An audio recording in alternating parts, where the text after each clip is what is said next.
Tonight on Bridge City News, Prime Minister Trudeau's demands for the railway blockades to come down have so far produced few results as protests continue. It's beginning to look a lot like the upcoming U.S. election may feature a far-left candidate against President Donald Trump as Bernie Sanders wins the Nevada caucuses. And Alberta Liberal Party leader David Kahn made a stop in Lethbridge today to listen to local concerns. Your nation, your province, your southern Alberta. From the heart of Lethbridge, it's Bridge City News with Paul Arthur. Good evening. Thanks for joining us. Alberta Liberal Party leader David Kahn made a visit to our city today to meet with local residents to discuss concerns and to share his vision for the future of our province. Well, I'm hearing that Albertans are really worried about cuts to education, attack on our post-secondary institutions, damage to our healthcare system, and all of those will be damaging to our future prosperity.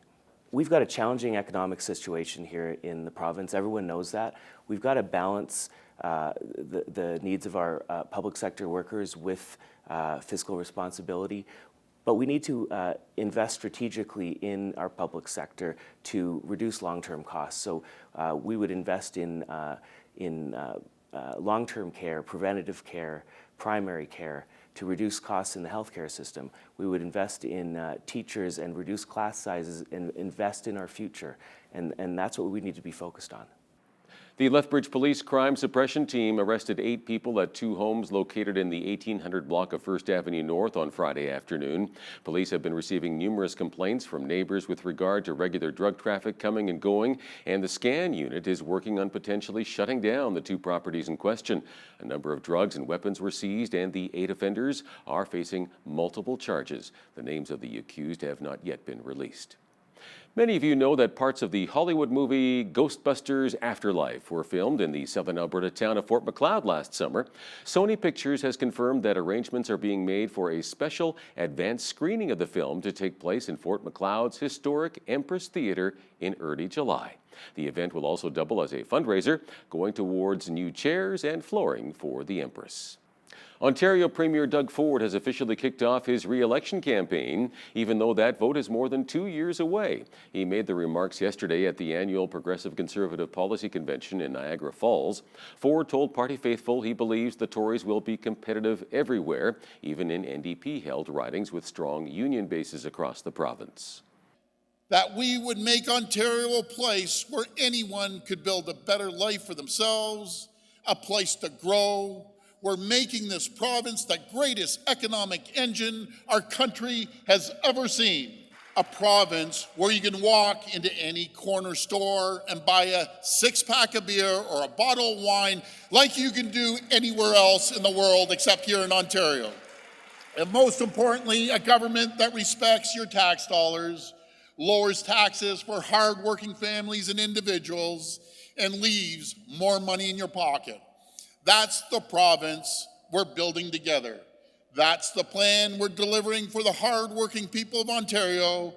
That's the strong Conservative agenda track record we will run on 2022. My friends, we are blazing a new trail. We're creating prosperity and growth and opportunity, the likes of which this province has never seen before. Thank you for being here. Thank you for your support, and God bless each and every one of you. Ontario Labour leaders are, however, discussing the possibility of a union-led general strike to fight public service cuts. Governor General Julie Payette visited a fire hall in Vancouver yesterday to meet with first responders. She says she's learned the overdose crisis that has caused thousands of deaths requires a coordinated response. Before I was a Governor General, I served on the board of Drugs Free Kids Canada, and it's a non-profit organization to help parents in particular deal with teenage addictions and prevent a teenage addiction. So it's something that's always been special to me. But my reason to be here today is really to just highlight and thank the folks that do this every day. Human beings are complex, and one way of solving a problem never works. It has to be a different solution. Some of it will have to do more with healthcare, others will have to do more with health services and mental services and society and everything in between. And I think that it's important to highlight every single step. The heads of every agency clearly said that what's working is working together in ways that we haven't before, addressing gaps that existed and trying to support each other to find ways of addressing a health crisis the likes of which we have never seen before.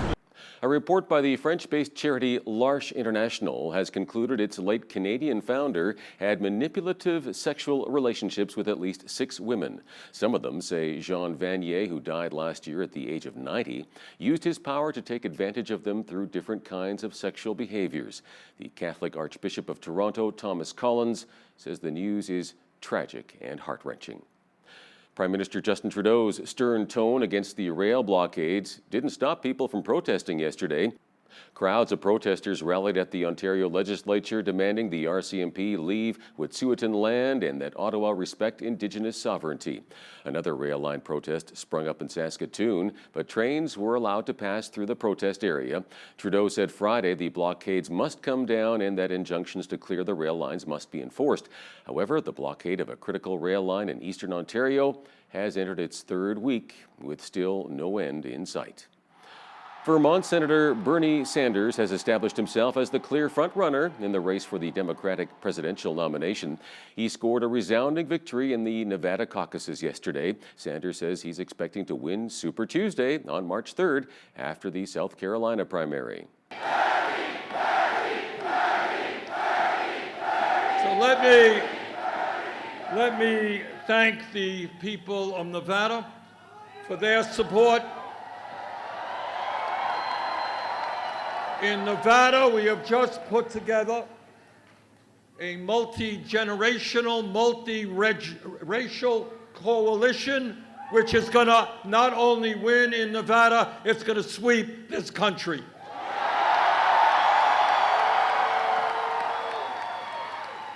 And in Nevada and in New Hampshire and in Iowa, what we showed is that our volunteers are prepared to knock on hundreds and hundreds of thousands of doors, that no campaign has a grassroots movement like we do, which is another reason why we're going to win this election. Meanwhile, U.S. President Donald Trump is denying that he was briefed about Russian efforts to help Bernie Sanders win the Democratic nomination. Sanders claims U.S. officials did brief him last month on the issue. South Korea's president has put the country on its highest alert for infectious diseases and says officials should take unprecedented, powerful steps to fight the COVID-19 outbreak. There are 602 cases there with 6 deaths. Iran raised its death toll from the virus to 8 people with 43 confirmed cases. And Italian authorities have announced they are shutting down Venice's famed carnival events because of 152 virus cases. And in Russia, authorities are going to great lengths to keep COVID-19 from surfacing in Moscow. They've ordered police raids of hotels, dormitories, apartment buildings, and businesses to track any Chinese nationals still in the capital.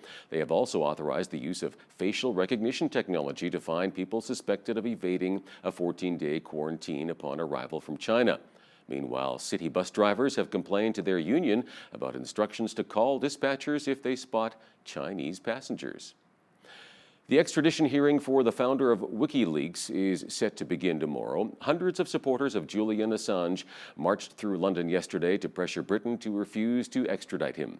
American authorities say Assange conspired with U.S. Army intelligence analyst Chelsea Manning to hack into a Pentagon computer and release secret diplomatic cables and military files. Recapping one of our top news stories, Prime Minister Trudeau's demands for the railway blockades to come down have so far produced few results as protests continue. And a look at weekend weather. It was certainly a pleasant day today in Lethbridge, but we will get periods of snow overnight with an accumulation of 2 to 4 centimeters and a low of -4. The snow should end tomorrow around noon. We may still see the odd flurry later in the day with a high of 0.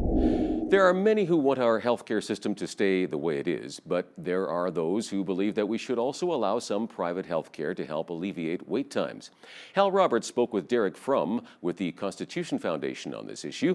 That interview is coming right up. But first, here's a look at what's happening in and around your community. Here's your Bridge City News community calendar. Come for a night of down-home fun to the Friends Winter Barn Dance on Saturday, March 7th, beginning at 7 p.m. at the Galt Museum and Archives.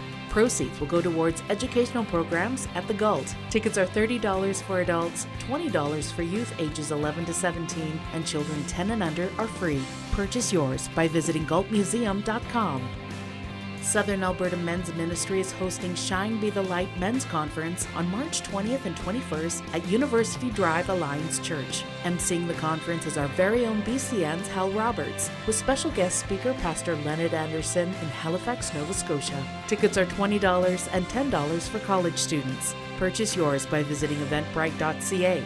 For more information, call 403-327-4422. And that's your Bridge City News Community Calendar.